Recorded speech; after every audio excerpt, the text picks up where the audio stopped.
क़तीबा बिन सईद ने बयान किया, कहा हमसे इमाम मालिक ने, उनसे यजीद बिन रोमान ने, उनसे सालेह बिन ख्वात ने एक ऐसे सहाबी से बयान किया जो नबी करीम सल्लल्लाहु अलैहि वसल्लम के साथ ग़ज़वे ज़ातुर रक़ा में शरीक थे कि नबी करीम सल्लल्लाहु अलैहि वसल्लम ने नमाज खौफ पढ़ी थी।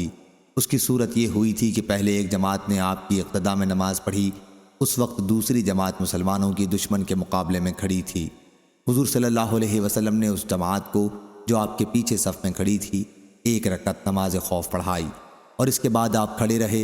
इस जमात ने इस अरसे में अपने नमाज पूरी कर ली और वापस आकर दुश्मन के मुकाबले में खड़े हो गए। इसके बाद दूसरी जमात आई तो हुज़ूर सल्लल्लाहु अलैहि वसल्लम ने उन्हें नमाज की दूसरी रकअत पढ़ाई जो बाकी रह गई थी और रुकू सजदा के बाद आप कायदा में बैठे रहे। फिर उन लोगों ने जब अपनी नमाज जो बाकी रह गई थी पूरी कर ली तो आपने उनके साथ सलाम फेरा। सही बुखारी हदीस नंबर 4129।